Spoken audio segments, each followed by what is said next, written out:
ಕಲಬುರಗಿ ಅಭಿವೃದ್ಧಿ ಆಗಬೇಕು ಅಂದರೆ ಅದು ಬರೀ ಕಾಂಗ್ರೆಸ್ಸಿಂದ ಮಾತ್ರ ಸಾಧ್ಯ. ನಮ್ಮ ಹಿಂದಿನ ಟ್ರ್ಯಾಕ್ ರೆಕಾರ್ಡ್ ನೋಡಿ, ರಿಪೋರ್ಟ್ ಕಾರ್ಡನ್ನು ತಮ್ಮ ಮುಂದೆ ಇಟ್ಟಿದ್ದೀವಿ. ಎಜುಕೇಷನ್ನಲ್ಲಿ ನಾವು ಏನು ಮಾಡಿದ್ದೀವಿ, ಸರ್ಕಾರಿ ಉದ್ಯೋಗದ ಎಷ್ಟು ಸೃಷ್ಟಿ ಮಾಡಿದ್ದೀವಿ, ಮತ್ತು ಎಷ್ಟು ಮೂಲಭೂತ ಸೌಕರ್ಯಗಳನ್ನು ನಾವು ಕಲ್ಪಿಸ್ಕೊಟ್ಟಿದ್ದೀವಿ ಅಂದ್ಬಿಟ್ಟು. ಆದ್ದರಿಂದ ತಮ್ಮ ಆಶೀರ್ವಾದ ನಮ್ಮ ಅಭ್ಯರ್ಥಿಯಾದಂಥ ರಾಧಾಕೃಷ್ಣ ಮೇಲೆ ಇರುತ್ತೆ ಅಂತ ಭಾವಿಸ್ತಾ ಈ ವಿಷಯವನ್ನು ಮುಕ್ತಾಯ ಮಾಡ್ತೀನಿ. ಇನ್ನೊಂದು ವಿಷಯ ಇದೆ. ಇವತ್ತು ಮತ್ತೊಮ್ಮೆ ನಮ್ಮ ಯಾರು BL ಸಂತೋಷ್ ಅವರು ಕಲಬುರಗಿಗೆ ಬಂದಿದ್ದಾರಂತೆ. ನಿನ್ನೆ ಭಾಳ ಸಂತೋಷ. ಎಲ್ಲ ಹೋಗಿ ಕೋಟ್ನೂರಿಗೆಲ್ಲ ಭೇಟಿಯಾಗಿದ್ದಾರೆ. ನನಗೇನು ಆಶ್ಚರ್ಯ ಇಲ್ಲ ಅವ್ರು ಬಂದಿದ್ದು. ಎಲ್ಲಿ ಗಲಭೆ ಆಗುತ್ತೆ, ಎಲ್ಲಿ ರಾಜಕೀಯ ದ್ವೇಷ ಇರ್ತದೆ ಅಥವಾ ಕೋಮ ದ್ವೇಷಗಳಿರ್ತದೆ, ಅಲ್ಲೆಲ್ಲ BL ಸಂತೋಷ್ ಅವರು ಬರೋದು ಸಹಜ. ಅವ್ರು ಬಂದಿರಲಿಲ್ಲ ಅಂದರೆ ನಂಗೆ ತ್ರಾಸಾಗ್ತಾಯಿತ್ತು. ಏನಪ್ಪ ಯಾಕೆ ಬಂದಿಲ್ಲ, ಏನಾದರೂ ಬೇರೆದು ನಡೆಸ್ಯಾರ ಅಂತ. ಸೊ ಬಂದಿದ್ದಾರೆ, ಮತ್ತೆ ಬೆಂಕಿಪಟ್ಟಣ ಗೀಚೆ ಹೋಗ್ತಾರೆ, ಅದರಲ್ಲಿ ಯಾವುದೇ ಅನುಮಾನ ನಮಗಿಲ್ಲ. ಆದರೆ ಹೋದ ಬಾರಿ ಇವರೆಲ್ಲ ಕರ್ನಾಟಕದಲ್ಲಿ ಹಸ್ತಕ್ಷೇಪ ಮಾಡಿದಾಗ ಲಿಂಗಾಯತ್ ಲೀಡರ್ಶಿಪ್ಪೇ ಮುಗಿಸ್ಬಿಟ್ಟಿದ್ರು.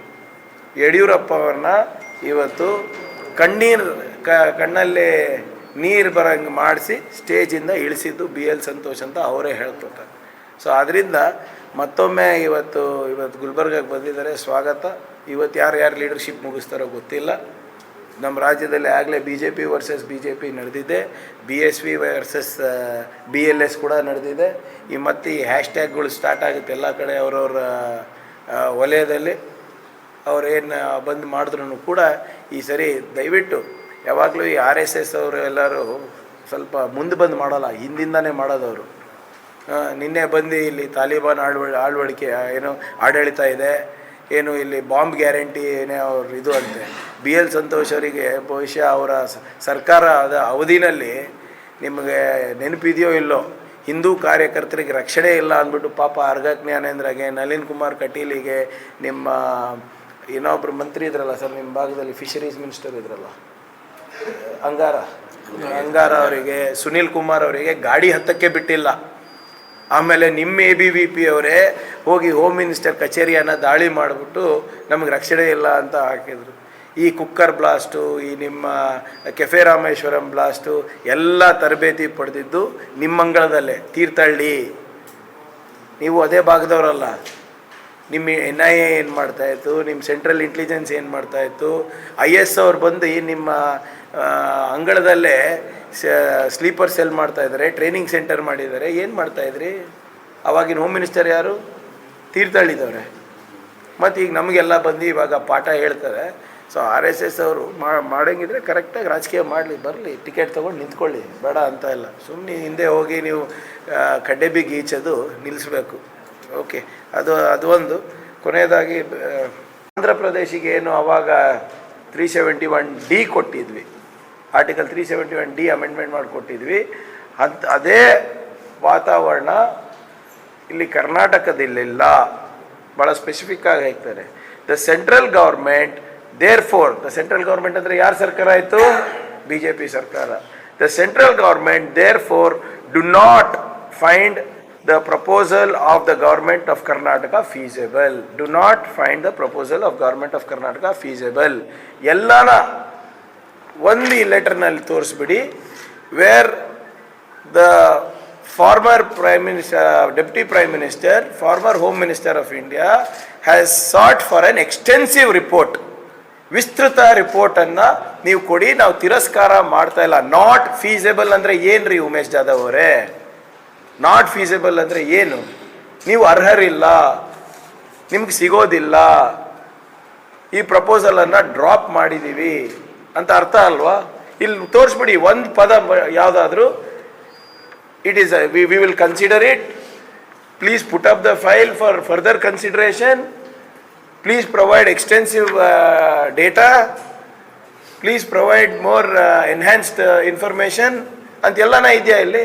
ಈಸ್ ನಾಟ್ ಫೀಸಬಲ್ ಅಂತ ತಿರಸ್ಕಾರ ಮಾಡಿರೋದು ಇವರು. ಇದು ಔಟ್ರೈಟ್ ರಿಜೆಕ್ಷನ್ ಆದಮೇಲೂ ಕೂಡ BJP ಅವರು ಪದೇ ಪದೇ ಸುಳ್ಳು ಹೇಳೋದು. ಇಲ್ಲ ಅವ್ರು ಹಾಗೆ ಮಾಡಿಲ್ಲ. ಸೈನ್ಡ್ ಕಾಪಿ ಸ್ವಾಮಿ ಇದು. It's an official document. BJP ಅವರಿಗೆ ಏನು ಚಟ ಆಗಿಬಿಟ್ಟಿದೆ. 40-50 ವರ್ಷದಿಂದ ಕಾಂಗ್ರೆಸ್ ಏನು ಮಾಡಿದ್ದಾರೆ ಅಂತ. ಇವರಿಗೆ ಏನಾದರೂ ಸ್ವಲ್ಪನ ಸಾಮಾನ್ಯ ಪ್ರಜ್ಞೆ ಇದೆಯಾ? ಕಲ್ಯಾಣ ಕರ್ನಾಟಕ ಭಾಗ ಇರ್ಬೋದು, ಈ ಹೈದರಾಬಾದ್ ಕರ್ನಾಟಕ ಇನ್ನು ಮುಂಚೆ ಅಂತ ಇದ್ವಿ ನಾವು, ಇದರ ಪ್ರಾದೇಶಿಕ ಅಸಮಾನತೆ ಏನು ಅಂತ ಇವ್ರಿಗೆ ಐತಿಹಾಸಿಕ ಹಿನ್ನೆಲೆ ಇದೆಯಾ? That is why it is called historical regional imbalance. ಅದಕ್ಕೆ ನಂಜುಂಡಪ್ಪ ವರದಿಯನ್ನ ನಾವು ರಚನೆ ಮಾಡಿದ್ದು ಸ್ವಾಮಿ. ಸ್ವಲ್ಪ ತಿಳ್ಕೊಳ್ಳಿ, ಇತಿಹಾಸವನ್ನ ಕರೆಕ್ಟಾಗಿ ತಿಳ್ಕೊಳ್ಳಿ. ನಾವು ಕರ್ನಾಟಕದಲ್ಲಿ ಇರಲಿಲ್ಲ, ಮೊದಲು ನಿಜಾಮ್ ಆಳ್ವಿಕೆನಲ್ಲಿದ್ವಿ. ಏನು ಸ್ಟೇಟ್ಸ್ ರೀಆರ್ಗನೈಸೇಷನ್ ಆಯಿತು ಬೇಸ್ಡ್ ಆನ್ ಲಿಂಗ್ವಿಸ್ಟಿಕ್ ಗ್ರೌಂಡು, ಅವಾಗ ನಾವು ಇಲ್ಲಿ ಸೇರಿದ್ವಿ, ಅವಾಗ ನಾವು ಕರ್ನಾಟಕ ಆದ್ವಿ. ಅವಾಗ ನಮ್ಮ ಹೋಲಿಕೆ ಹೈದರಾಬಾದ್ ಕರ್ನಾಟಕ ಹೋಲಿಕೆ ಹಳೆ ಮೈಸೂರು ಭಾಗಕ್ಕೆ ಹೋಲಿಕೆ ಪ್ರಾರಂಭ ಆಯಿತು, ತುಲನೆ ಪ್ರಾರಂಭ ಆಯಿತು. ಅವಾಗ ನಾವು ರಾಜ್ಯ ಆಗಿದ್ದು. ಏನೇನೋ ಮಾತಾಡ್ತಾರೆ, ಐತಿಹಾಸಿಕ ಹಿನ್ನೆಲೆ ಗೊತ್ತಿರೋದಿಲ್ಲ, ಪ್ರಾದೇಶಿಕ ಅಸಮಾನತೆ ಅಂದರೆ ಏನು ಗೊತ್ತಿರೋಲ್ಲ. ಯಾಕೆ ನಮ್ಗೆ ಇಷ್ಟು ನೆಗ್ಲೆಕ್ಟ್ ಆಗಿದೆ ಇನ್ಫ್ರಾಸ್ಟ್ರಕ್ಚರ್ನಲ್ಲಿ ಅಥವಾ ಶಿಕ್ಷಣದಲ್ಲಿ, ಅದ್ರ ಬಗ್ಗೆ ತಿಳ್ಕೊಳೋದಿಲ್ಲ. ಆಮೇಲೆ ನೀವಿದ್ರಲ್ಲಪ್ಪ, ನೀವು 15 ವರ್ಷ ಇದ್ರಲ್ಲ, ಆಳ್ತಾ ಇದ್ರಲ್ಲ ಸರ್ಕಾರ, ಏನು ಮಾಡ್ತಾ ಇದ್ರಿ ಮತ್ತೆ ನೀವು ಇವತ್ತು? ಈ BJP ಅವರು ಬರೀ ಮಾತು, ಝೀರೋ ಕಾಂಟ್ರಿಬ್ಯೂಷನ್ ಇದೆ ಇವತ್ತು. ತಮಗೆ ಎಲ್ಲ ಗೊತ್ತಿದೆ, ಮಾಧ್ಯಮ ಸ್ನೇಹಿತರಿಗೆ. ಖರ್ಗೆ ಸಾಹೇಬರು ಈ ಅಮೆಂಡ್ಮೆಂಟ್ ತರಬೇಕು ಅಂದರೆ ಪ್ರತಿಯೊಬ್ಬ MP ಮನೆಗೆ, ವಿರೋಧ ಪಕ್ಷದ MP ಮನೆಗೆ ಅಡ್ಡಾಡಿ ಬಂದಿದ್ದಾರೆ. ರಾಮ್ ವಿಲಾಸ್ ಪಾಸ್ವಾನು, ಮಾಯಾವತಿ ಅವ್ರ ಮನೆಗೆ ರಾತ್ರಿ 10:30, 11:30 ಕೆಲವು ಜನ ರೆಸ್ಟ್ ಮಾಡ್ತಾಯಿದ್ರು. ನಾಳೆ ಬಿಲ್ ಬರ್ತಾ ಇದೆ ಅಂದ್ಬಿಟ್ಟು ಹೋಗಿ ಎಬ್ಬಿಸಿ ಈ ಬಿಲ್ಲನ್ನು ಮಹತ್ವವನ್ನು ತಿಳಿಸಿ ಅವರಿಗೆ ಮನವರಿಕೆ ಮಾಡ್ಕೊಂಡಿದ್ದಾರೆ. ನಮಗೆ ಅವಾಗ ತಾವು ದಯವಿಟ್ಟು ಇಷ್ಟು ನಮಗೆ ಈ ಮೋದಿ ಸರ್ಕಾರದೇನು ಸಂಖ್ಯಾಬಲ ಇದೆ ಅಲ್ಲ ಲೋಕಸಭೆಯಲ್ಲಿ, ನಮಗಿರಲಿಲ್ಲ. ಆದರೂ ಸಂಖ್ಯಾಬಲ ಇರಲಾರ್ದು ಕೂಡ ನಾವು ಯಾವುದೇ ಕಾಂಟ್ರವರ್ಸಿ ಇರಲಾರ್ದೆ ಎಲ್ಲ ವಿರೋಧ ಪಕ್ಷದ ಜನರ ಮನಸ್ಸನ್ನು ನಾವು ಗೆದ್ದು ಈ ಸಂವಿಧಾನದ ತಿದ್ದುಪಡಿ ತಂದು ನಮ್ಮ ಜನರಿಗೆ ನ್ಯಾಯ ಒದಗಿಸ್ಕೊಟ್ಟಿರೋದು. ಇದೇ ರೀತಿ ನಿಮ್ಮಲ್ಲಿ ಸಂಖ್ಯಾಬಲ ಇದೆ ಅಲ್ಲ, ಇವತ್ತೆಲ್ಲ ನೋಡಿದ್ರಲ್ಲ, ಜಾಹೀರಾತು ಕೊಡ್ತಾ ಇದ್ದಾರಲ್ಲ. ಮತ್ತು ಇದು ಕೋಲಿ ಸಮಾಜನ ST ಮತ್ತು ಕುರುಬ ಸಮಾಜನ ST ಮಾಡಿಸ್ಬೋದಲ್ಲ, ಯಾರು ಬೇಡ ಅಂದಿದ್ದಾರೆ? ಆರ್ಟಿಕಲ್ 371 ಜಮ್ಮು ಕಾಶ್ಮೀರಿಗೆ ಮಾಡಿಸಿದವರು ಕೋಲಿ ಕುರುಬರಿಗೆ ನೀವು ST ಮಾಡ್ಸೋಕ್ಕಾಗಲ್ವಾ? ಟ್ರಿಪಲ್ ತಲಾಕು, NRC, CAA ತಂದಂಥ ವಿಶ್ವಗುರುಗಳು ತಗೊಂಡು ಬನ್ನಿ, ಮಾಡಿ ಬಿಲ್ ತಗೊಂಡು ಬುಲ್ಡೋಸ್ ಮಾಡಿರಿ. ಯಾರು ಬೇಡ ಅಂದಿದ್ದಾರೆ? ST ಸಮಾಜ ಮಾಡೋಕ್ಕೆ ಯಾರು ಬೇಡ ಅಂದಿದ್ದಾರೆ?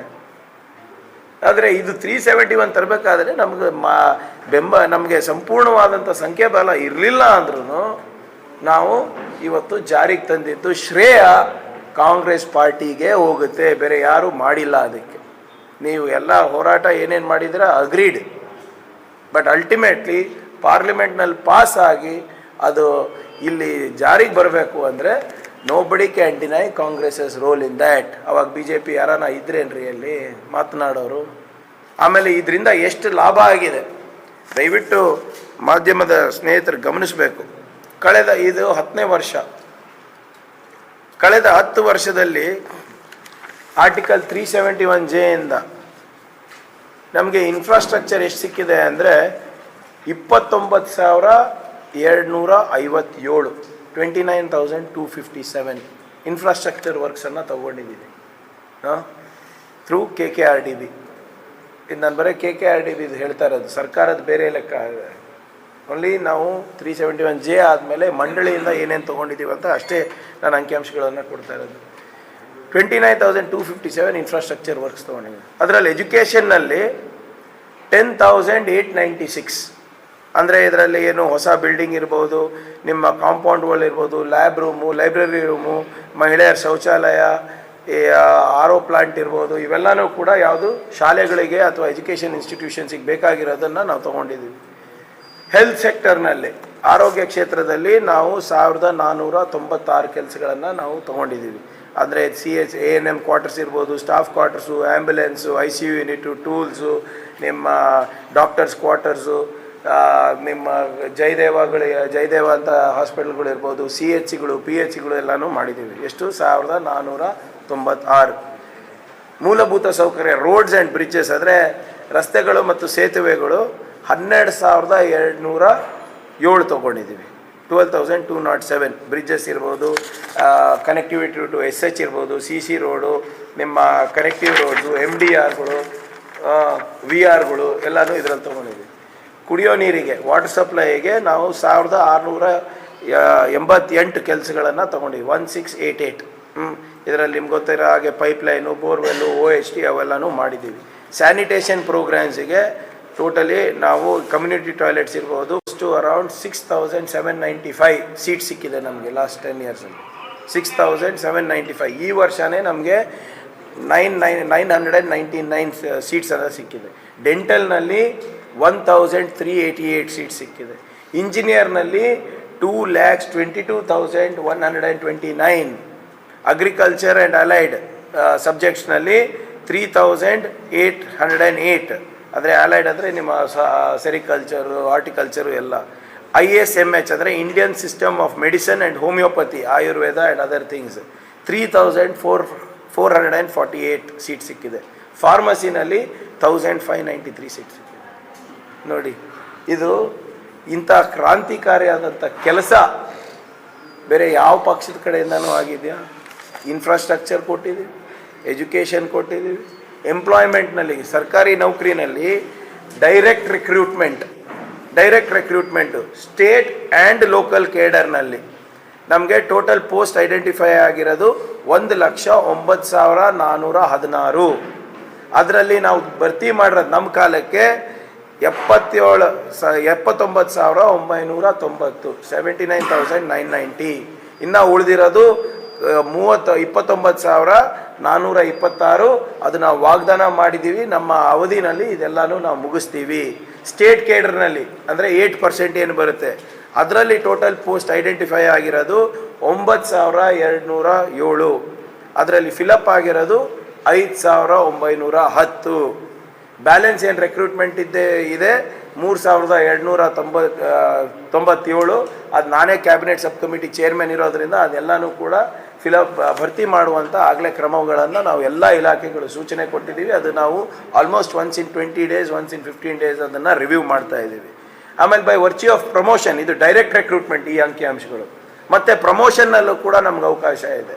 ಮತ್ತು ಪ್ರಮೋಷನ್ನಲ್ಲಿ ಸ್ಟೇಟು ಪ್ಲಸ್ ಲೋಕಲ್ ಕೇಡರ್ ನೋಡಿದ್ರೆ ಟೋಟಲ್ ಐಡೆಂಟಿಫೈಡ್ ಪೋಸ್ಟ್ ಇರೋದು 38,726. ಫಿಲಪ್ ಆಗಿರೋ ಪೋಸ್ಟು 29,785. ಬ್ಯಾಲೆನ್ಸ್ ರಿಕ್ರೂಟ್ಮೆಂಟ್ ಇರೋದು 8,949. ಇದು state and local cadre. State cadre ಅಂದರೆ ಪ್ರಮೋಷನ್ ಆಫ್ ಸ್ಟೇಟ್ ಕೇಡರ್ 8% ಏನು ನಮಗೆ ನಾವು ಅರ್ಹರಿದ್ದೀವಿ. ಅದರಲ್ಲಿ ಐಡೆಂಟಿಫೈ ಆಗಿರೋದು ಟೋಟಲ್ ಪೋಸ್ಟು 2,496. ಪೋಸ್ಟ್ ಫಿಲಪ್ ಆಗಿರೋದು 1,621. ಬ್ಯಾಲೆನ್ಸ್ ರಿಕ್ರೂಟ್ಮೆಂಟ್ ಉಳಿದಿರೋದು ಪ್ರಮೋಷನಿಗೆ 857, 857. ನಾವು ಇಷ್ಟೆಲ್ಲ ಲೆಕ್ಕ ಕೊಡ್ತಾ ಇದ್ದೀವಿ ಸ್ವಾಮಿ. ನೇರವಾಗಿ ಏನು ಮಾಡಿದ್ದೀವಿ ಅಂತ ನಿಮ್ಮ ಲೆಕ್ಕ ಕೊಡಿ. ಪದೇ ಪದೇ ಹೇಳ್ತಾ ಇದ್ರಲ್ಲ ನಾವು ಮಾಡಿಲ್ಲ, ನೀವು ಮಾಡಿಲ್ಲ, ನೀವು ತಿರಸ್ಕಾರನೇ ಮಾಡಿಲ್ಲ ಅಂತ ಇದ್ದೀರಲ್ಲ. ತಿರಸ್ಕಾರ ಮಾಡಿ ನೀವೇ ಕೊಟ್ಟಿದ್ದೀರಾ ಆಗಲೇ. ಆಮೇಲೆ ಈ ತಿರಸ್ಕಾರ ಆಗಿದ್ದನ್ನು ಕಾಂಗ್ರೆಸ್ ಪಕ್ಷದವರು ಅಲ್ಲಿ ಹೋಗಿ ಕೈಕಾಲು ಬಿದ್ದು ವಿರೋಧ ಪಕ್ಷದವರಿಗೆಲ್ಲ ಮನವೊಲಿಸಿ, ಸ್ವಪಕ್ಷದವರಿಗೆ ಕೂಡ ಮನವೊಲಿಸಿ, ಅದಕ್ಕೆ ಇದಾದಮೇಲೆ ಇನ್ನು ವೆಸ್ಟ್ ಬೆಂಗಾಲ್ ಕೇಳ್ತಾ ಇದ್ದಾರೆ ಸರ್, ವೆಸ್ಟ್ ಬೆಂಗಾಲ್ ಕೇಳ್ತಾ ಇದ್ದಾರೆ, ಮತ್ತು ಮಧ್ಯಪ್ರದೇಶದವ್ರು ಕೇಳ್ತಾ ಇದ್ದಾರೆ, ಆಂಧ್ರ ಪ್ರದೇಶವರು ಯಾರು ನಿಮ್ಮ ಇವಾಗ ಮತ್ತೆ ಚಂದ್ರಬಾಬು ನಾಯ್ಡು ಅವರು ಮತ್ತೆ ಹೋಗಿ ಎಂಗೇಜ್ಮೆಂಟ್ ಮಾಡ್ಕೊಂಡಿದ್ದಾರೆ. ಈಗಾಗಲೇ ಡಿವೋರ್ಸ್ ಆಗಿತ್ತು ಅವ್ರು ಹೋದ ಬಾರಿ, ಮತ್ತೆ ಹೋಗಿ ಈಗ ಎಂಗೇಜ್ಮೆಂಟ್ ಮಾಡ್ಕೊಂಡಾರ. ಅವರು ಈ walked out of the alliance. ಹೋದ ಬಾರಿ NDA ಬಿಟ್ಟಿದ್ದು ಯಾಕೆ ಅವರು 371 ಕೊಟ್ಟಿಲ್ಲ ಅಂತ. ಇವತ್ತು ಖರ್ಗೆ ಸಾಹೇಬ್ರವರ ಒಂದು ಅವಿರತ ಶ್ರಮದಿಂದ ಇವತ್ತಿದು ಸಿಕ್ಕಿದೆ. ಲೆಕ್ಕ ಕೊಡ್ತಾ ಇದ್ದೀವಿ, ಮಾಡಿದ್ದೀವಿ. ಆದರೆ ನೀವು ತಿರಸ್ಕಾರ ಮಾಡಿದ್ರಲ್ಲ BJPಯವರು, ಅದ್ರ ಬಗ್ಗೆ ಯಾಕೆ ಸುಳ್ಳು ಹೇಳ್ತಾ ಇದ್ದೀರಾ? ನೀವು ಹೇಳಿ ನಮ್ಮ ಕೈಲಿ ಆಗಿಲ್ಲ, ಇದಕ್ಕೆ ನಾವು ಕಾಂಗ್ರೆಸ್ಸಿಗೆ ಅಭಿನಂದನೆ ಸಲ್ಲಿಸ್ತೀವಿ, ಇದಕ್ಕೆ ನಾವು ಮಾಡ್ತೀವಿ. ನಿಮ್ಮ ಲೆಟ್ರೆ ಅದನ್ನೇ ನಿಮ್ಮ ಲೀಡರ್ ಲೆಟರ್ಗಳನ್ನೇ ತಿರ್ಸ್ತೀರಲ್ರಿ, ಇಷ್ಟು ಸುಳ್ಳು ಹೇಳೋದ ನೀವು? ನೀವೆಲ್ಲ ಮೋದಿಯವರು ಇದು ಒಂದು ಮಾತ್ರ ಭಾಳ ಚೆನ್ನಾಗಿ ಟ್ರೈನಿಂಗ್ ಕೊಟ್ಬಿಟ್ಟಿದ್ದಾರೆ ಎಲ್ಲ ಬಿ ಜೆ ಪಿ ಸಂಸದರಿಗೆ, ಶಾಸಕರಿಗೆ.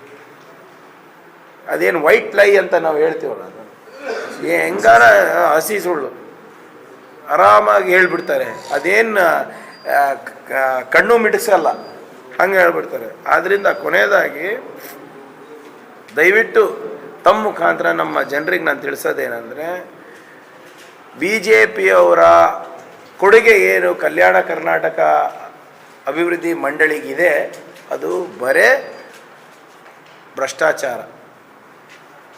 ಕಳೆದ ಬಾರಿ ತಮಗೂ ಗೊತ್ತಿದೆ, ಕರೋನಾ ಸಂದರ್ಭದಲ್ಲಿರ್ಬೋದು, ಕಲ್ಯಾಣ ಕರ್ನಾಟಕ ಅಭಿವೃದ್ಧಿ ಮಂಡಳಿನಲ್ಲಿರ್ಬೋದು, ಎಲ್ಲನೂ ಕೂಡ ತನಿಖೆ ಆಗ್ತಾ ಇದೆ. ಈಗಾಗಲೇ ಮೇಲ್ನೋಟಕ್ಕೆ ಮೊದಲನೇ ಪ್ರಿಲಿಮಿನರಿ ರಿಪೋರ್ಟ್ನಲ್ಲಿ ಭ್ರಷ್ಟಾಚಾರ ನಡೆದಿದೆ, ಪ್ರೊಸೀಜರ್ಸ್ ಫಾಲೋ ಮಾಡಿಲ್ಲ ಅಂತ ಭಾಳ ಸ್ಪಷ್ಟವಾಗಿ ಅವರು ಮಾಹಿತಿಯನ್ನು ನೀಡಿದ್ದಾರೆ. ನಿವೃತ್ತ IAS ಅವರೊಬ್ಬರು ಅದ್ರ ಬಗ್ಗೆ ಚರ್ಚೆ ಮಾಡಲಿಕ್ಕೆ ಅದ್ರ ಬಗ್ಗೆ ತನಿಖೆ ಮಾಡಲಿಕ್ಕೂ ಕೂಡ ತಯಾರಾಗಿದ್ದಾರೆ. ಈ ಎಲೆಕ್ಷನ್ ಕೋಡ್ ಆಫ್ ಕಾಂಡಕ್ಟ್ ಆದಮೇಲೆ ಅದನ್ನು ಕೂಡ ಜಿಯೋ ಬರುತ್ತೆ. ಆವಾಗ ಇವ್ರದ್ದೆಲ್ಲ ಬಂಡವಾಳ ಬಯಲಾಗುತ್ತೆ. ಇವರಂತೂ ಯಾವುದೇ ರೀತಿಯಾಗಿ ಕಲ್ಯಾಣ ಕರ್ನಾಟಕದ ಜನರಿಗೆ ಸ್ಪಂದಿಸಲಿಲ್ಲ, ಹೋರಾಟ ಮಾಡಿಲ್ಲ. ಉಲ್ಟಾ ಈಗ ಹೋರಾಟ ಮಾಡಿ ತಂದಂಥ ದುಡ್ಡನ್ನು ಕೂಡ ಲೂಟಿ ಹೊಳಿತಾ ಇದ್ದಾರೆ. ತಮ್ಮ ಮುಖಾಂತರ ನಮ್ಮ ಜನರಿಗೆ ನಾನು ಇಷ್ಟೇ ಕೇಳ್ಕೊಳೋದು, ದಯವಿಟ್ಟು ಎಚ್ಚೆತ್ಕೊಳ್ಳಿ. ಬಿ ಜೆ ಪಿಯವರು ಯಾವತ್ತೂ ಕೂಡ ನಿಮ್ಮ ಪರವಾಗಿಲ್ಲ, ಹೋರಾಟ ಮಾಡಿಲ್ಲ. ಅಥವಾ ಅಲ್ಲಿ ಏನು ನಾವು ಪ್ರಸ್ತಾವನೆಗಳು ಕಳಿಸ್ತೀವಲ್ಲ ಅದನ್ನೂ ತಿರಸ್ಕಾರ ಮಾಡಿ ಕಳಿಸೋದೇ ಇವ್ರದ್ದು ಚಾಳಿ. ಇವ್ರದ್ದು 371 ರಿಜೆಕ್ಟ್ ಮಾಡಿದ್ರು, ಕೋಲಿದು ರಿಜೆಕ್ಟ್ ಮಾಡಿದ್ರು, ಕುರುಬದ್ ರಿಜೆಕ್ಟ್ ಮಾಡಿದ್ರು. ಮತ್ತು ಏನು ನಾವೇನಾದರೂ ಹೇಳಿದ್ರೆ ಇವರು ಪ್ರಿಯಾಂಕ್ ಖರ್ಗೆ ಮಾಡಬೇಕಾಗಿತ್ತು, ಖರ್ಗೆ ಸಾಹೇಬ್ರು ಮಾಡಬೇಕಾಗಿತ್ತು ಅಂತ. ಎಲ್ಲದಕ್ಕೂ ನಾವಿಬ್ಬರೇ ಮನೆ ದೇವರಾಗ್ಬಿಟ್ಟಿದ್ದೀವಿ ನಾವಂತೂ ಅಲ್ಲಿ. ಈಗ ನೀವೇ ತಾನೇ ಹೇಳಿದ್ದು ST ಮಾಡಿಸ್ತೀವಿ, 371Jನಲ್ಲಿ ಹೆಚ್ಚು ದುಡ್ಡು ತರಿಸ್ತೀವಿ ಅಂದ್ಬಿಟ್ಟು. ಏನು ವಿಶ್ವಗುರು ಮೇಲಿದ್ದಾರೆ, ರಕ್ತದಲ್ಲಿ ಬರೆದು ಕೊಡ್ತೀವಿ ನಾವು, 56 ಇಂಚ್ 36 ಇಂಚ್ ಸೀನಾ. ಇವರೇ ತಾನೇ ರಷ್ಯಾ ಯುಕ್ರೇನ್ ವಾರ್ ನಿಲ್ಲಿಸುವಂಥ ವಿಶ್ವಗುರುಗೆ ಇಂಥವೆಲ್ಲ ಸಣ್ಣ ಪುಟ್ಟ ಕೆಲಸ ಏನಪ್ಪ? ಉದ್ಯೋಗ ಖಾತ್ರಿನಲ್ಲಿ 100ರಿಂದ 150 ದಿನ ಮಾಡೋಕ್ಕಾಗಿಲ್ಲ. ಪೇಮೆಂಟ್ಗಳು ಇನ್ನೂ ಬಂದಿಲ್ಲ, ವೇಜ್ ಪೇಮೆಂಟು, ಅಡ್ಮಿನಿಸ್ಟ್ರೇಷನ್ ಪೇಮೆಂಟ್, ಮನ್ರೇಗಾದ ಇನ್ನೂ ಬಂದಿಲ್ಲ. ಮತ್ತು ದೊಡ್ಡ ದೊಡ್ಡ ಮಾತು ಬೇರೆ ಆಡೋದು. ಆದ್ದರಿಂದ ನನ್ನ ಪ್ರಕಾರ ಒಂದು 400 ಕೋಟಿ ಇನ್ನೂ ಬಾಕಿ ಇದೆ ಅನಿಸುತ್ತೆ. ಚೆಕ್ ಮಾಡಿ ಹೇಳ್ತೀನಿ ಸರ್. ನಂಗೆ ಮೊನ್ನೆ ತನಕ ಅಂತೂ ಇತ್ತು. ಮೊನ್ನೆ ಒಂದು ಪತ್ರಿಕಾಗೋಷ್ಠಿಯನ್ನು ಮಾನ್ಯ ನಮ್ಮ ಚಿಂಚೋಳಿ ಸಂಸದರು ನಡೆಸಿದ್ರು. ಕಲಬುರಗಿ ಅಲ್ಲ ಸರ್, ಚಿಂಚೋಳಿ ಅಂತ. ಮತ್ತು ನೀವು ಕರೆಕ್ಟ್ ಮಾಡಿದ್ರೆ ಕಷ್ಟ ಅಂತ. ನಮ್ಮ ಚಿಂಚೋಳಿ ಸಂಸದರು ಇಲ್ಲಿ ಒಂದು ಪತ್ರಿಕೆ ಪ್ರಕಟಣೆಯನ್ನು ಕೂಡ ಆಗಿತ್ತು. ತಮ್ಮ ಮುಂದೆನೂ ಮಾತನಾಡಿದ್ದಾರೆ. ಅಫ್ಕೋರ್ಸ್ ನನ್ನ ಬಗ್ಗೆ ಭಾಳಷ್ಟು ಮಾತನಾಡಿದ್ದಾರೆ. ಬಟ್ 371 J ಕಲಾಂ ವಿಶೇಷ ಸ್ಥಾನಮಾನ ಜಾರಿಗೆ ಖರ್ಗೆ ಒಬ್ಬರೇ ಶ್ರಮಿಸಲಿಲ್ಲ. ವೈಜನಾಥ್ ಪಾಟೀಲ್, ವಿಶ್ವನಾಥ್ ರೆಡ್ಡಿ, ಮುದ್ನಾಳ್, ಬಾಪುಗೌಡ, ಹನುಮಂತರಾವ್ ದೇಸಾಯಿ, ವಿದ್ಯಾಧರ್ ಗುರೂಜಿ, ಧರಮ್ ಸಿಂಗ್ ಸೇರಿ ಹಲವಾರು ಹೋರಾಡಿದ್ದಾರೆ. ಮನಮೋಹನ್ ಸಿಂಗ್ ಮತ್ತು LK ಅಡ್ವಾಣಿ ಅವರು ವಿಸ್ತೃತ ವರದಿ ಸಲ್ಲಿಸುವಂತೆ ರಾಜ್ಯಕ್ಕೆ ಕಳುಹಿಸಿದ್ದರೆ ವಿನಃ ತಿರಸ್ಕರಿಸಲಿಲ್ಲ ಅಂತ ಹೇಳ್ತಾರೆ. ಅಂದರೆ ಭಾಳ ಸ್ಪಷ್ಟವಾಗಿ ಅವರು ಹೇಳೋದೇನಂತೆ, ಅವರು ಎಕ್ಸ್ಟೆನ್ಸಿವ್ ರಿಪೋರ್ಟ್ ಕೇಳಿದ್ದಾರೆ, ಆದರೆ ತಿರಸ್ಕಾರ ಮಾಡಿಲ್ಲ ಅಂತ ಹೇಳ್ತಾ ಇದ್ದಾರೆ LK ಅಡ್ವಾಣಿ ಅವರು. ಬಹುಶಃ ಉಮೇಶ್ ಜಾಧವ್ ಅವರಿಗೆ ಈ 371J ಜಾರಿಗೆ ಹೇಗೆ ಬಂತು, ಐದರ್ ಗೊತ್ತಿದ್ದು ಗೊತ್ತಿರಲಾರ್ದಂಗೆ ಹೇಳ್ತಾ ಇದ್ದಾರೆ ಅಥವಾ ಸಂಪೂರ್ಣವಾಗಿ ಮಾಹಿತಿಯ ಕೊರತೆ ಇದೆ ಅನಿಸುತ್ತೆ. ಅವ್ರ ಪ್ರಕಾರ ಈ ಸಂವಿಧಾನದ ತಿದ್ದುಪಡಿಗಳು ಏನಾಗುತ್ತೆ ಅದು ಬೀದಿನಲ್ಲಾಗುತ್ತೆ. ಸಂವಿಧಾನದ ತಿದ್ದುಪಡಿಗಳೇನಾಗ್ತದೆ ಅದು ಏನು ಚರ್ಚೆ ಇರಲಾರ್ದೆ ಇವರು ಯಾವುದೋ ಒಂದು ಗಲ್ಲಿನಲ್ಲಿ ಕೂತ್ಕೊಂಡು ಇವರೆಲ್ಲರೂ ಡಿಸೈಡ್ ಮಾಡಿ ಇವ್ರು ಕೈ ಎತ್ತಿಬಿಟ್ರೆ BJP ಅವರು ಆಗಿಬಿಡುತ್ತೆ ಅಂತ ಅಂದ್ಕೊಂಡಿದ್ದಾರೆ. ಒಂದು ಅಮೆಂಡ್ಮೆಂಟ್ ತರಬೇಕಂದ್ರೆ ಅದನ್ನು 371 ಅಂತ ಒಂದು ಅಮೆಂಡ್ಮೆಂಟ್ ತರಬೇಕಂದ್ರೆ ABCD ತನಕ ಇದ್ಬಿಟ್ಟು J ತನಕ ಹೋಗಿದೆ. ಭಾಳಷ್ಟು ಕಡೆ ಇದು ಅಮೆಂಡ್ಮೆಂಟ್ಗಳನ್ನು ಕೊಟ್ಟಿದ್ದಾರೆ. ಆದರೆ ನಮ್ಮ ಅಮೆಂಡ್ಮೆಂಟ್ನಲ್ಲಿ ಶಿಕ್ಷಣ, ಉದ್ಯೋಗ ಹಾಗೂ ವಿಶೇಷವಾದಂಥ ಅನುದಾನ ರಾಜ್ಯ ಸರ್ಕಾರದಿಂದ ಬರುವಂಥದ್ದು ಬೇರೆ ಎಲ್ಲೂ ಇಲ್ಲ. ತೆಲಂಗಾಣನಲ್ಲಿ ನಿಮಗೆ ವಿಶೇಷ ಕೇಂದ್ರ ಪುರಸ್ಕೃತ ಯೋಜನೆಗಳಿಗೆ ಅನುದಾನ ಇದ್ದರೆ ತೆಲಂಗಾಣನಲ್ಲಿ ಬರೀ ನಿಮಗೆ ಶಿಕ್ಷಣ ಮತ್ತು ಸರ್ಕಾರಿ ಉದ್ಯೋಗದಲ್ಲಿರೋದು. ಆದರೆ ನಮ್ಮ ಕಡೆ ಎಲ್ಲ ಮೂರೂ ಕೂಡ ಇದೆ.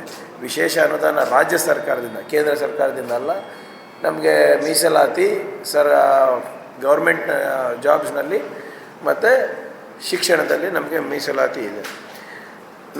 ನಾವು ಯಾವತ್ತೂ ಕೂಡ ಕಾಂಗ್ರೆಸ್ನವ್ರಿರ್ಬೋದು, ಖರ್ಗೆ ಸಾಹೇಬ್ರಿರ್ಬೋದು, ಯಾರೂ ಕೂಡ ಯಾರ ಯೋಗದಾನನೂ ಕೂಡ ನಾವು ಕಡೆಗಣಿಸಿಲ್ಲ. ಆರ್ಟಿಕಲ್ 371J ಏನಿದೆ, ಯಾವತ್ತೂ ಕೂಡ ನಾವು ಖರ್ಗೆಯವರೇ ಮಾಡಿರೋದು, ಧರಮ್ ಅವರೇ ಮಾಡಿರೋದು, ಕಾಂಗ್ರೆಸ್ನವರೇ ಮಾಡಿರೋದು ಅಂತ ಎಲ್ಲೂ ಹೇಳಿಲ್ಲ. ಯಾವಾಗಲೂ ಕೂಡ ಯಾರ್ಯಾರು ಹೋರಾಟ ಮಾಡಿದ್ದಾರೆ ಅವರಿಗೆ ಸ್ಮರಿಸಿದ್ದೇವೆ, ಅವರಿಗೆ ಅಭಿನಂದನೆ ಸಲ್ಲಿಸಿದ್ದೇವೆ. ಎಲ್ಲ ಅವಕಾಶದಲ್ಲೂ ಕೂಡ ನಮಗೆ ಸಿಕ್ಕಾಗೆಲ್ಲ ಅವಕಾಶ ನಾವು ಅವರಿಗೆ ಅಭಿನಂದನೆ ಸಲ್ಲಿಸಿದ್ದಾರೆ. ಆದರೆ ಒಂದು ಮಾತ್ರ ತಾವೆಲ್ಲರೂ ಒಪ್ಪಬೇಕಾಗುತ್ತೆ, ಅಕಸ್ಮಾತ್ UPA ಇರಲಿಲ್ಲ, ಮನಮೋಹನ್ ಸಿಂಗ್ ಅವರು ಪ್ರಧಾನಮಂತ್ರಿ ಆಗಿರಲಿಲ್ಲ, ರಾಹುಲ್ ಗಾಂಧಿ ಅವರು ಇಲ್ಲಿ ಕಲಬುರಗಿಗೆ ಬಂದು ಮಾತು ಕೊಟ್ಟಿರಲಿಲ್ಲ, ಧರಮ್ ಸಾಹೇಬರು, ಖರ್ಗೆ ಸಾಹೇಬರು ಸಂಸದರಾಗಿರಲಿಲ್ಲ ಅಂದರೆ 371J ಆಗೋದು ಅಸಾಧ್ಯದ ಮಾತಾಗಿತ್ತು. ಇನ್ನೂ ಕೂಡ ನಾವು ಸರ್ದಾರ್ ಪಟೇಲ್ ಚೌಕ್ನಲ್ಲಿರ್ಬೋದು, ಜಗತ್ ಸರ್ಕಲ್ನಲ್ಲಿರ್ಬೋದು, ಇನ್ನೂ ಕೂಡ ನಾವು ದಿನಾ ಪ್ರತಿಭಟನೆ ಮಾಡ್ತಾ ಇದ್ವಿ. ವೈಜನಾಥ್ ಪಾಟೀಲ್ ಮೊದಲು ಒಂದ್ಸಲ ವೈಜನಾಥ್ ಪಾಟೀಲೇ ಕ್ಲಿಯರ್ ಮಾಡಿದ್ದಾರೆ. ಮೊದಲು ಕೂಡ ಇವ್ರೇನು ಹೇಳಿದರು, ಉಮೇಶ್ ಜಾಧವ್ ಅವರು, ಮಲ್ಲಿಕಾರ್ಜುನ್ ಖರ್ಗೆ ಅವರು ಒಬ್ಬರೇ ಮಾಡಿಲ್ಲ, ಇದಕ್ಕೆ ಸಾಕಷ್ಟು ಜನ ಹೋರಾಟ ಮಾಡಿದ್ದಾರೆ, ಇದಕ್ಕೆ ವೈಜನಾಥ್ ಪಾಟೀಲ್ನೂ ಕಾರಣರ ಅಂತ ಅವರೆಲ್ಲ ಹೇಳಿದರು. ಆದರೆ ವೈಜನಾಥ್ ಪಾಟೀಲ್ ನೆಕ್ಸ್ಟ್ ಡೇನೇ ಏನು ಸ್ಟೇಟ್ಮೆಂಟ್ ಕೊಟ್ಟರು ಅವರು, ಮಲ್ಲಿಕಾರ್ಜುನ್ ಖರ್ಗೆ ಸಾಹೇಬ್ರು ಇರಲಿಲ್ಲ ಅಂದರೆ ಇದು ಸಾಧ್ಯ ಆಗ್ತಿರಲಿಲ್ಲ, ನಾವೆಲ್ಲ ಹೋರಾಟ ಮಾಡಿರ್ಬೋದು, ಆದರೆ ಮಲ್ಲಿಕಾರ್ಜುನ್ ಖರ್ಗೆ ಸಾಹೇಬ್ರು ಸಂಸದರು ಆಗಿರಲಿಲ್ಲ ಅಂದರೆ ಸಾಧ್ಯನೇ ಇರಲಿಲ್ಲ ಅಂತ ಅವರು ಸ್ಟೇಟ್ಮೆಂಟ್ ನೆಕ್ಸ್ಟ್ ಡೇನೇ ಕೊಟ್ಟರು. ಬಹುಶಃ ತಮ್ಮ ಪೇಪರ್, ತಮ್ಮ ಮೀಡಿಯಾದಾಗೆ ಬಂದಿದೆ ಎಲ್ಲ, ಕ್ಲಾರಿಫೈ ಮಾಡ್ತಾ ಇದ್ದೀನಿ. ಚಿಂಚೋಳಿ MP ಅವರು, ವೈಜನಾಥ್ ಪಾಟೀಲ್ ಸಾಹೇಬರು ಚಿಂಚೋಳಿದವರು, ಅವರೇ ಹೆಂಗೆ ಹೇಳಿರೋದು. ಆಮೇಲೆ ನಾವೇನು ಯಾವತ್ತೂ ಕೂಡ, ನಾನಾಗಲಿ, ಅಜಯ್ ಸಿಂಗ್ ಅವರಾಗಲಿ, ಅಥವಾ ಶರಣ್ ಪ್ರಕಾಶ್ ಅವರಾಗಲಿ, ಅಥವಾ ಯಾರೇ ಕಾಂಗ್ರೆಸ್ನವರಾಗಲಿ ಕೂಡ ಯಾರ್ಯಾರು ಹೋರಾಟ ಮಾಡಿದ್ದಾರೆ ಇದಕ್ಕೆ ಯಾವತ್ತೂ ಕೂಡ ಅವರಿಗೆ ಕಡೆಗಣಿಸೋದು ಇಲ್ಲ. ಆದರೆ ನಾನು ಹೇಳ್ದಂಗೆ ನಾವು ಕಾಂಗ್ರೆಸ್ ಪಕ್ಷದ ಏನು ಒಂದು ಕಾಂಟ್ರಿಬ್ಯೂಷನ್ ಇದೆ ಅದನ್ನು ನಾವು ನೆಗ್ಲೆಕ್ಟ್ ಮಾಡೋಕ್ಕಾಗಲ್ಲ. ಈಗ ರಾಹುಲ್ ಗಾಂಧಿ ಅವ್ರು ತಮಗೆಲ್ಲ ನೆನಪಿದೆ, ಭಾಳ ಜನ ಸಾಕ್ಷಿ ಇದ್ರಿ. ಅವರು ಇಲ್ಲಿ ಓಪನ್ ಪಬ್ಲಿಕ್ ರ್ಯಾಲಿನಲ್ಲಿ ನೀವು ಖರ್ಗೆ ಅವ್ರಿಗೆ ನೀವು ಆರಿಸಿ ತೊಗೊಂಡು ಬನ್ನಿ, 371J ಮಾಡಿಸೋದು ಜವಾಬ್ದಾರಿ ನಾನು ತೊಗೋತೀನಿ ಅಂತ ಬಹಿರಂಗವಾಗಿ ಹೇಳಿದ ಮೇಲೆ 1 ವರ್ಷದ ಒಳಗಡೆ ನಾವು ಇವೆಲ್ಲನೂ ಕೂಡ ನಾವು ಸಂಗ್ರಹಣೆ ಮಾಡಿ ಏನೇನು ದಾಖಲೆಗಳು, ರಿಪೋರ್ಟು ಇದು ಹಾಗೆ ಸಿಕ್ಕಿಲ್ಲ. ನಾವೇ ಕೂತ್ಕೊಂಡು, ನಮ್ಮಂಥವರು ಹಲವಾರು ಜನ ಯುವಕರು ಕೂತ್ಕೊಂಡು ನಾವು ಕಂಪ್ಯಾರಿಸನ್ ಮಾಡಿದ್ವಿ ಎಲ್ಲ ಪ್ಯಾರಾಮೀಟರ್ಸು. ಏನು ಈಗ ಮಂಗಳೂರಿನಲ್ಲಿ ರೋಡ್ ಅಳತೆ ಎಷ್ಟಿದೆ, ನಮ್ಮ ಕಡೆ ಎಷ್ಟಿದೆ, ಅಲ್ಲಿ ಮೈಸೂರಿನಲ್ಲಿ PHCಗಳು ಎಷ್ಟಿದೆ, ನಮ್ಮ ಹತ್ರ ಎಷ್ಟಿದೆ, ಪ್ರೈಮರಿ ಸ್ಕೂಲ್ಸ್ ಎಷ್ಟಿದೆ, ಹೈಸ್ಕೂಲ್ ಎಷ್ಟಿದೆ, ಹೈಯರ್ ಎಜುಕೇಷನ್ ಇನ್ಸ್ಟಿಟ್ಯೂಷನ್ಸ್ ಎಷ್ಟಿದೆ, CHC ಎಷ್ಟಿದೆ, ಅಗ್ರಿಕಲ್ಚರಲ್ ಕೋಲ್ಡ್ ಸ್ಟೋರೇಜಸ್ ಎಷ್ಟಿದೆ, ವೇರ್ ಹೌಸಸ್ ಎಷ್ಟಿದೆ, ಎಲ್ಲ ವಲಯದಲ್ಲೂ ಕೂಡ ಸೆಂಟ್ರಲ್ ಗೌರ್ಮೆಂಟ್ ಯೋಜನೆಗಳು ಅಲ್ಲೆಲ್ಲ ಎಷ್ಟು ಹೋಗ್ತದೆ, ಇಲ್ಲೆಷ್ಟು ಬರ್ತಾ ಇದೆ ಅಂದ್ಬಿಟ್ಟು ಎಲ್ಲ ವಲಯದಲ್ಲೂ ಕೂಡ ನಾವು ಕಂಪೇರ್ ಮಾಡಿ ರಿಪೋರ್ಟ್ ಕೊಟ್ಟಾದಮೇಲೆ ಈ 371 ಜಾರಿಗೆ ಆಗಿದ್ದು. ಆದರೆ ಇವರೇನು ಹೇಳ್ತಾ ಇದ್ದಾರೆ ಅಂದರೆ, LK ಅಡ್ವಾಣಿ ಅವರು 371ನೇ ಆರ್ಟಿಕಲ್ 371J ಇವರು ತಿರಸ್ಕಾರ ಮಾಡಿಲ್ಲ, ವಿಸ್ತೃತ ರಿಪೋರ್ಟ್ ಕೇಳಿದ್ದಾರೆ ಅಂತ ಹೇಳಿದ್ರು. ನನಗೆ ಅರ್ಥ ಆಗಲ್ಲ, ನನಗೆ ಯಾವಾಗಲೂ ಬೈತಾ ಇರ್ತಾರೆ, ನನಗೆ ಗೊತ್ತಿಲ್ಲ, ಮಾಡಲ್ಲ, ಕ್ವಾಲಿಫಿಕೇಷನ್ ಇಲ್ಲ, ಅದು ಇಲ್ಲ, ಇದು ಇಲ್ಲ ಅಂತ ಮಣ್ಣು ಮಸಿ ಅಂತ ಹೇಳ್ತಾ ಇರ್ತಾರಲ್ಲ. ಮತ್ತು ನನಗೆ ಗೊತ್ತಿಲ್ಲಪ್ಪ, ನನಗೆ ಹೇಳ್ಬಿಡಿ. ಇದು ಮೊನ್ನೆ ಎಲ್ಲ ಪೇಪರ್ನಲ್ಲೂ ಬಂದಿರೋದಂತ. ಇದು LK ಅಡ್ವಾಣಿ ಅವರ ಲೆಟರ್. ಯಾರಿಗೆ ಕೊಟ್ಟಿರೋದು? This is the official document by the then deputy prime minister of India Shri LK Advani ಅವರು. ಎಲ್ಲನೂ ಓದಕ್ಕೆ ಹೋಗಲ್ಲ. 22 ನವೆಂಬರ್ 2002 SM ಕೃಷ್ಣ ಸಾಹೇಬ್ರಿಗೆ ಲೆಟರ್ ಬರೀತಾರೆ. ಲಾಸ್ಟಲ್ಲಿ ಏನು ಹೇಳ್ತಾರೆ, second paragraph, I have had the matter examined, the circumstances in Andhra Pradesh that led to the insertion of Article 371D in the Constitution in 1973 do not exist.